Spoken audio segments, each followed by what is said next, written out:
अगले ही पल जमींदार के दोनों हाथ अकड़ने लगे। उसने घबराकर फल नीचे फेंक दिया, लेकिन तब तक उसके हाथ पत्थर जैसे सख्त हो चुके थे। ये क्या हो रहा है? मेरे हाथ क्यों नहीं हिल रहे? मुझे मुझे मुझे बचाओ, बचाओ मुझे।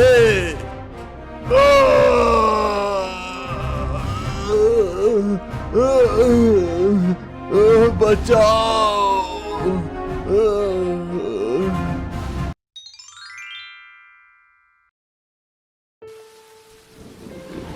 कई दिनों से लगातार हो रही मूसलाधार बारिश ने पूरे रामपुर की जिंदगी रोक दी थी।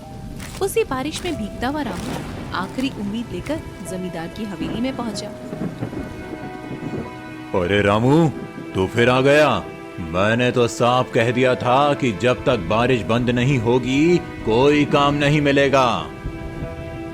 मालिक, मुझे पता है खेतों में काम नहीं हो सकता, लेकिन अगर हवेली का कोई छोटा मोटा काम हो, गोदाम को साफ करना हो, जानवरों की देखभाल करनी हो, मैं सब कर लूंगा।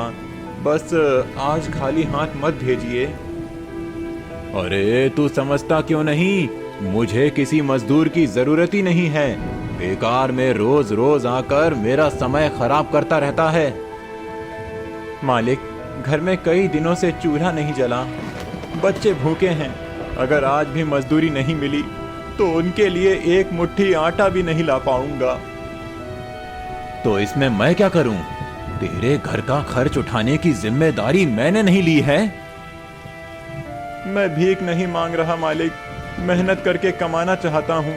जो काम कहेंगे बिना आराम किए कर दूंगा। बस बहुत हो गया। जब काम होगा तब मैं खुद बुला लूंगा। अभी यहाँ से चला जा। और सुन, कल से बिना बुलाए मेरी हवेली में मत आना। रामू कुछ पल तक चुपचाप खड़ा रहा, फिर बिना कुछ कहे वहां से लौट गया। तेज बारिश अब भी नहीं रुकी। कुछ देर बाद वो अपनी झोपड़ी में पहुंच गया। अंदर उसके दोनों बच्चे बैठे उसका इंतजार कर रहे थे। बाबा आ गए। बाबा, आज खाने के लिए क्या लाए हो? मुझे बहुत भूख लगी है बाबा, सुबह से कुछ नहीं खाया। रामू बच्चों की तरफ देखने लगा, लेकिन उसके हाथ बिल्कुल खाली थे। क्या हुआ जी? मालिक ने फिर से मना कर दिया क्या? हाँ, इस बार तो उन्होंने ये भी कह दिया कि बिना बुलाए हवेली में मत आना। अब हम क्या करेंगे? घर में तो अनाज का एक भी दाना नहीं बचा है। क्या करूं? इस बारिश ने तो जीना मुश्किल कर दिया है। ऊपर से ये घर की छत भी टूट गई है। बाबा, क्या आज भी हमें भूखा सोना पड़ेगा? नहीं बेटा, मैं ऐसा नहीं होने दूंगा। कुछ ना कुछ रास्ता जरूर निकलेगा। आओ बेटा, थोड़ा पानी पी लो, थोड़ा सा आराम मिलेगा। सीता मोहन को अंदर सुलाकर रामू से कहती है, अजी अब हम क्या करेंगे? आटा खत्म, चावल खत्म, दाल भी नहीं बची। बस थोड़ा सा आटा डिब्बे के कोने में चिपका हुआ था, उससे मुश्किल से 4 रोटियां बनाई है। तो वही बना दो। कम से कम बच्चे खाली पेट तो नहीं सोएंगे। और आप? मुझे भूख नहीं है, पहले बच्चों को खिला दो। सुबह से आपने भी तो कुछ नहीं खाया है, हम सब मिलकर बांट कर खा लेंगे। सीता बड़ी मुश्किल से 4 छोटी छोटी रोटियां बना ली। उसी समय बाहर बारिश पहले से भी और ज्यादा तेज होने लगी। झोपड़ी की छत से जगह जगह पानी टपकने लगा। रामू जल्दी जल्दी मिट्टी के बर्तन रखकर पानी रोकने लगा। चारों लोग रोटियां लेकर खाने बैठे ही कि तभी दरवाजे पर किसी ने दस्तक दी। इतनी रात को कौन हो सकता है? मैं देखता हूँ। रामू ने दरवाजा खोला। सामने एक बूढ़ा आदमी खड़ा था। उसके कपड़े पूरी तरह से भीग चुके थे। हाथ में एक पुरानी लकड़ी की लाठी थी, लेकिन चेहरे पर एक अजीब सी शांति थी। बेटा, माफ करना, मैं बहुत दूर से आ रहा हूँ। बारिश इतनी तेज हो गई कि आगे जाना मुश्किल हो गया। अगर आज की रात अपनी झोपड़ी के किसी कोने में जगह दे दो तो सुबह होते ही मैं चला जाऊंगा। बाबा, हमारा घर बहुत छोटा है, ऊपर से हमारे पास खाने के लिए भी कुछ खास नहीं है, लेकिन आपको इस हालत में बाहर नहीं छोड़ सकता। आइए, अंदर आ जाइए। भगवान तुम्हारा भला करे बेटा। आजकल लोग अपने दरवाजे तक नहीं खोलते और तुमने एक अनजान बूढ़े को अपने घर में जगह दे दी। रामू बूढ़े काका को अंदर लेकर आ गया। सीता ने तुरंत उनके बैठने के लिए पुरानी चटाई बिछा दी। बाबा, हमारे पास सूखे कपड़े तो नहीं है, लेकिन आग के आगे आप बैठ जाइए, शायद आपको ठंड कम लगने लगे। रामू अपनी थाली उठाता है और उसमें रखी 2 रोटियों में से एक रोटी बूढ़े काका की तरफ बढ़ा देता है। नहीं बेटा, पहले तुम और बच्चे खा लो। नहीं बाबा, मेहमान भगवान का रूप होता है। हम आधा खा लेंगे, लेकिन आपको भूखा नहीं सोने देंगे। बूढ़ा बाबा एक पल के लिए रामू की तरफ देखते रहते, फिर उनके चेहरे पर हल्की सी मुस्कान आ गई और उन्होंने चुपचाप वो रोटी खा ली। अगली सुबह जैसे ही रामू की आंख खुली, उसने देखा कि बूढ़ा बाबा झोपड़ी में कहीं भी दिखाई नहीं दे रहा था। उसने बाहर आकर इधर उधर देखा, लेकिन उनका कोई निशान नहीं था। तभी उसकी नजर उस जगह पर पड़ी जहाँ बाबा रात को बैठे हुए थे। वहाँ एक छोटी सी लकड़ी की डिब्बी रखी हुई थी। रामू ने हैरानी से डब्बी उठाई और सीता को आवाज दी। सीता, जरा इधर आना। देखो, बाबा तो कहीं दिखाई नहीं दे रहे, लेकिन जाते जाते ये छोटी सी डिब्बी छोड़ गए हैं। पता नहीं इसमें क्या होगा। सीता भी जल्दी से बाहर आ गई। दोनों ने डब्बी खोली। उसके अंदर एक चमकता हुआ बीज रखा हुआ था और उसके नीचे एक छोटी सी पर्ची थी। रामू ने पर्ची उठाकर पढ़ना शुरू कर दिया। इसे सच्चे मन से अपने खेत में बो देना, ये तुम्हारी इंसानियत का पुरस्कार है।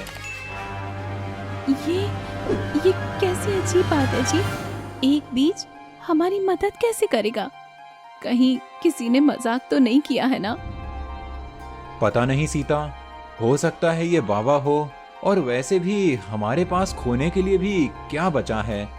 अगर इससे कुछ ना हुआ तो वैसे भी हमारी जिंदगी जैसी चल रही है वैसी ही रहेगी, लेकिन अगर सच में इसमें कोई चमत्कार हुआ तो शायद भगवान हमारी सुन लें। रामू बिना देर किए उस बीज को लेकर अपने छोटे से पथरीले खेत में पहुंच गया। उसने मिट्टी खोदी और बीज बो दिया। हे भगवान, मेरे बच्चों की भूख मिटा दीजिए। दिन भर बारिश लगातार होती रही। शाम होते ही रामू वापस झोपड़ी में आ गया। रात में भी वो कई बार उठकर खेत की तरफ देखने के लिए गया, लेकिन वहाँ पर कुछ भी नहीं था। आखिरकार वो अपने परिवार के साथ सो गया। अगली सुबह सूरज की पहली किरण जैसे ही खेत पर पड़ी, रामू की नजर दूर से ही अपने खेत पर गई और वो एकदम से चौंक पड़ा। सीता, जल्दी बाहर आओ। मोहन, गुड़िया, तुम लोग भी जल्दी आओ, देखो। चारों लोग भागते हुए खेत की तरफ पहुंच गए। जहां कल तक सिर्फ पत्थर और सूखी मिट्टी थी, वहीं आज एक बड़ा सा हरा भरा पेड़ खड़ा हुआ था। उसकी डालियों पर चमकदार सुनहरे फल लटके हुए थे। धूप पड़ते ही वे ऐसे चमक रहे थे जैसे किसी ने उन पर सोना चढ़ा दिया हो। बाबा, ये पेड़ रात भर में कैसे हो गया बाबा? मैंने तो ऐसा पेड़ कभी भी नहीं देखा बाबा। और इसके फल तो बिल्कुल सोने जैसे चमक रहे हैं। क्या ये सचमुच खाने वाले फल हैं? हे भगवान, ये सपना तो नहीं है। कल तक यहाँ पर कुछ भी नहीं था। मुझे लगता है ये उसी बाबा का आशीर्वाद है।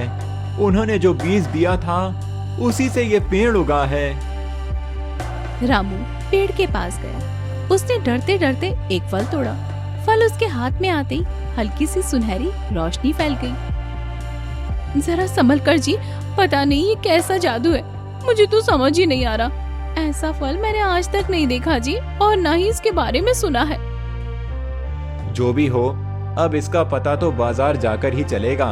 अगर कोई इसे खरीद ले तो आज घर में खाने का इंतजाम हो जाएगा। रामू उस सुनहरे फल को कपड़े में लपेटकर बाजार की तरफ चल पड़ा। बाजार पहुंचते ही उसने एक फल वाले की दुकान के सामने खड़े होकर लोगों को आवाज लगानी शुरू कर दी। लीजिए लीजिए, बिल्कुल अनोखा फल, ऐसा फल आपने कभी नहीं देखा होगा, ले लीजिए। रामू की आवाज सुनकर आसपास के लोग उसके पास आने लगे। सबकी नजर उस चमकते हुए फल पर टिक गई। अरे भाई, ये कैसा फल है? मैंने तो अपनी जिंदगी में ऐसा फल कभी नहीं देखा। लगता है किसी बड़े राजा के बगीचे से चुरा कर लाया है। नहीं भाई, मैंने कुछ नहीं चुराया, ये मेरे अपने खेत में उगा है। अरे हमसे मजाक मत कर, ऐसा फल किसी साधारण खेत में नहीं उग सकता। उसी समय बाजार का एक अमीर व्यापारी वहाँ पर आता है। उसने जैसे ही वो फल देखा, उसकी आंखें चमक उठी। भाई, ये फल मुझे दे दो, जितनी कीमत मांगोगे मैं देने को तैयार हूँ। मुझे इसकी कीमत नहीं पता, आप ही बता दीजिए, जितना उचित लगे उतना दे दीजिए। अगर तुम सच कह रहे हो कि ये फल तुम्हारा है, तो मैं इसके 500 सोने के सिक्के देने को तैयार हूँ। इतनी बड़ी कीमत सुनकर रामू हैरान रह गया। उसने अपनी जिंदगी में एक साथ इतने सारे पैसे कभी नहीं देखे थे। क्या सिर्फ एक फल के इतने पैसे? हाँ, क्योंकि ऐसा अनोखा फल दुनिया में कहीं नहीं मिलता। अगर तुम्हें मंजूर हो तो ये लो तुम्हारे सिक्के। रामू ने खुशी खुशी फल व्यापारी को दे दिया। फिर सबसे पहले वो अनाज की दुकान पर गया। उसने आटा, दाल, चावल, तेल और बच्चों के लिए गुड़ खरीदा। जाते जाते उसने मोहन और गुड़िया के लिए 2 छोटे छोटे नए कपड़े भी खरीदे। जब वो सामान लेकर झोपड़ी में पहुंचा तो सीता उसे देखकर हैरान रह गई। अजी, इतना सारा सामान, क्या सचमुच में वो फल बिक गया जी?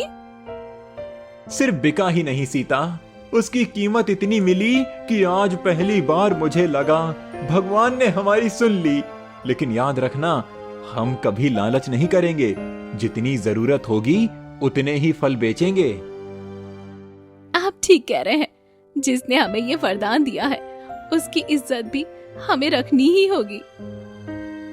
उस दिन के बाद रामू की जिंदगी धीरे धीरे बदलने लगी। वो रोज पेड़ से सिर्फ 1 या 2 सुनहरे फल तोड़ता, उन्हें बाजार में बेचता और जितनी जरूरत होती उतना ही सामान खरीदकर अपने घर लौट आता। उसने कभी भी एक साथ ज्यादा फल तोड़ने की कोशिश नहीं की। कुछ ही दिनों में उसकी झोपड़ी की मरम्मत हो गई, बच्चों के लिए अच्छे कपड़े आ गए और घर में अनाज की कमी भी दूर हो गई। लेकिन गांव के लोगों की नजर अब पूरे समय रामू पर रहने लगी।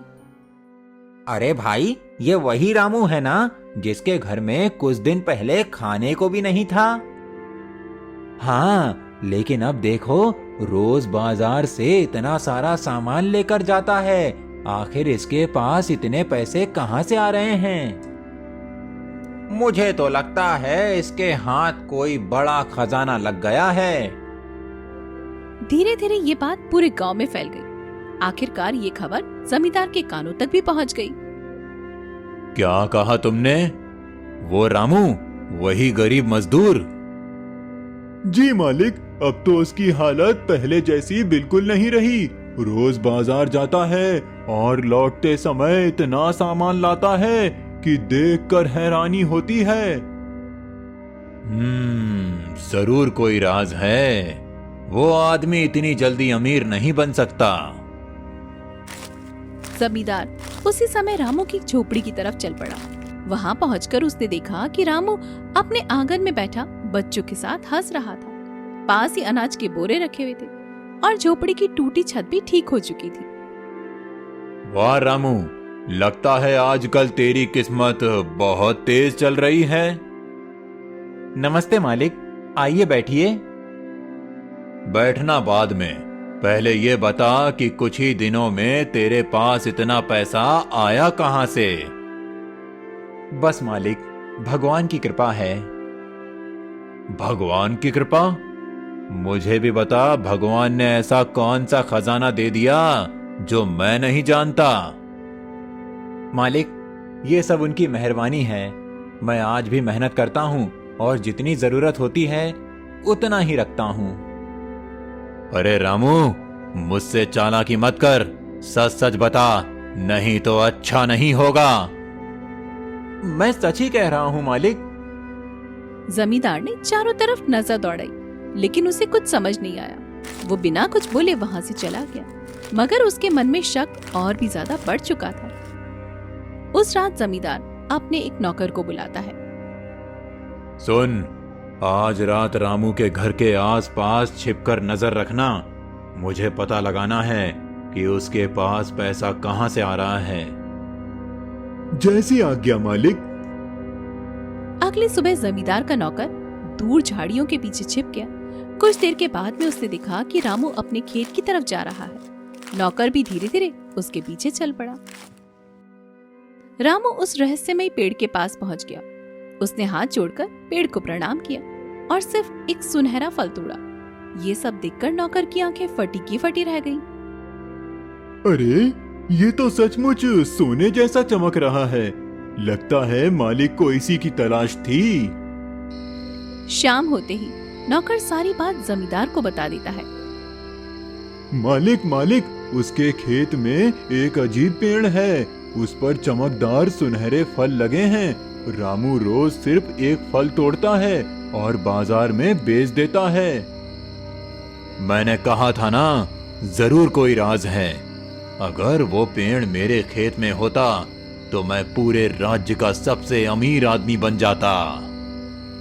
मालिक, अब क्या करें? करना क्या है, आज आधी रात को मैं खुद जाऊंगा। जब रामू और उसका परिवार सो जाएगा तब चुपचाप सारे सुनहरे फल तोड़ लाऊंगा। उधर रामू को इस बात की जरा सी भी खबर नहीं थी। वो अपने परिवार के साथ खाना खा रहा था। बाबा, अब तो हमें भूखा नहीं सोना पड़ता। मुझे बहुत अच्छा लगता है। और मुझे भी। आज माँ ने कितना स्वादिष्ट खिचड़ी बनाई है ना, मजा ही आ गया। ये सब भगवान की कृपा है। हमें कभी भी घमंड नहीं करना चाहिए। बिल्कुल, और याद रखना, इस पेड़ से हम कभी जरूरत से ज्यादा फल नहीं तोड़ेंगे। जिसने हमें वरदान दिया है उसकी बात का सम्मान करना हमारा फर्ज है। रात गहराने लगी थी। कुछ ही देर में पूरा परिवार सो गया। आधी रात होते ही जमींदार चुपचाप अपने घर से निकला। चारों तरफ सन्नाटा था। वो धीरे धीरे रामू के खेत की तरफ बढ़ा। कुछ ही देर में वो उस रहस्यमयी पेड़ के सामने जाकर खड़ा हो गया। चांदनी में पेड़ के सुनहरे फल पहले से भी ज्यादा चमक रहे थे। वाह, इतने सारे सुनहरे फल! अगर ये सब मेरे हो जाएं, तो मुझे जिंदगी भर काम करने की जरूरत नहीं पड़ेगी। आज एक दो नहीं, सारे फल तोड़ ले जाऊंगा। जैसे ही जमींदार ने सुनहरा फल तोड़ा, अचानक पूरा पेड़ तेज सुनहरी रोशनी से चमकने लगा। अगले ही पल जमींदार के दोनों हाथ अकड़ने लगे। उसने घबराकर फल नीचे फेंक दिया, लेकिन तब तक उसके हाथ पत्थर जैसे सख्त हो चुके थे। ये क्या हो रहा है? मेरे हाथ क्यों नहीं हिल रहे? मुझे मुझे मुझे बचाओ, बचाओ मुझे!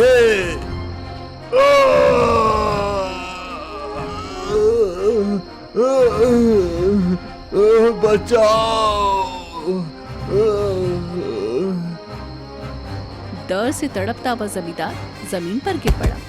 उसकी चीख सुनकर रामू और सीता की आंख खुल गई। दोनों जल्दी जल्दी खेत की तरफ दौड़ पड़े। अरे मालिक, आप इतनी रात को यहाँ क्या कर रहे हैं?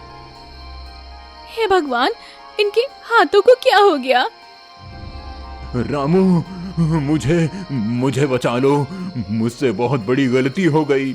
मैं लालच में आकर तुम्हारे फल से पेड़ चुराने आया था। मैंने ही फल तोड़ा। मेरे हाथ ऐसे हो गए। मुझे माफ कर दो रामू, मुझे माफ कर दो। मालिक, आपने गलत किया है, लेकिन इस समय आपको इस हालत में देखकर मुझे भी दुख हो रहा है। काश मैं आपकी मदद कर पाता। तभी अचानक तेज हवा चली। देखते ही देखते वही रहस्यमय बूढ़ा बाबा वहाँ पर प्रकट हो गए। उन्हें देखते ही रामू उन्हें पहचान गया। बाबा आप? तो ये सब आपका ही चमत्कार था? हाँ बेटा, उस रात मैं तुम्हारे घर मेहमान बनकर नहीं आया था। मैं तुम्हारी इंसानियत की परीक्षा लेने आया था। तुम्हारे पास खुद खाने के लिए कुछ नहीं था, फिर भी तुमने अपना आखिरी भोजन मेरे साथ बांट लिया। इसीलिए मैंने तुम्हें ये वरदान दिया। जमींदार सर झुकाकर बाबा की बातें सुन रहा था। बाबा, मुझसे बहुत बड़ी भूल हो गई। मुझे लगा जितने ज्यादा फल मिलेंगे मैं उतना ही अमीर बन जाऊंगा। मैंने लालच में आकर चोरी करने की कोशिश की। कृपया मुझे माफ कर दीजिए। मैं वचन देता हूँ कि आज के बाद कभी किसी के साथ अन्याय नहीं करूंगा। याद रखो, ये पेड़ धन कमाने का साधन नहीं, बल्कि इंसानियत की परीक्षा है। इसका वरदान उसी के साथ रहता है जिसके मन में दया, ईमानदारी और संतोष हो। लालच करने वाला इससे कभी सुख नहीं पा सकता। मैं अपनी गलती स्वीकार करता हूँ बाबा। अगर आप मुझे एक मौका दे दें तो मैं सचमुच बदल जाऊंगा। बूढ़ा बाबा कुछ पल तक के लिए जमींदार की तरफ देखता रहा। फिर उन्होंने अपनी लाठी जमीन पर हल्के से टिकाई। उसी क्षण जमींदार के पत्थर बने हाथ धीरे धीरे पहले जैसे सामान्य होने लगे। मेरे हाथ ठीक हो गए। बाबा, आपका बहुत बहुत धन्यवाद बाबा। धन्यवाद मुझे नहीं, अपनी बदलती हुई सोच को देना। अगर फिर कभी लालच किया तो कोई तुम्हारी मदद नहीं कर पाएगा। जमींदार तुरंत रामू के सामने हाथ जोड़कर खड़ा हो गया। रामू, मैंने हमेशा तुम्हारे साथ बुरा व्यवहार किया। जब तुम्हें काम की सबसे ज्यादा जरूरत थी तब मैंने तुम्हें अपनी हवेली से भगा दिया। आज मुझे अपनी हर गलती का एहसास हो गया है। अगर हो सके तो मुझे माफ कर दो। मालिक, बीती बातों को भूल जाइए। इंसान से गलती हो जाती है। अगर आपको अपनी गलती का एहसास हो गया है तो मेरे मन में आपके लिए कोई शिकायत नहीं है। आज से मेरे खेत में काम करने वाले किसी भी मजदूर के साथ कभी अन्याय नहीं होगा। मैं सबके साथ एक समान पेश आऊंगा। बूढ़ा बाबा ये सब कुछ सुनकर मुस्कुराने लगा और वापस जंगल की ओर चल पड़ा। उस दिन के बाद जमींदार सचमुच में बदल गया। उसने लालच छोड़ दिया और गांव के हर गरीब मजदूर की मदद करने लगा। उधर रामू पहले की तरह सिर्फ जरूरत के अनुसार सुनहरे फल तोड़ता था। उसके परिवार का जीवन खुशी और संतोष से बीतने लगा।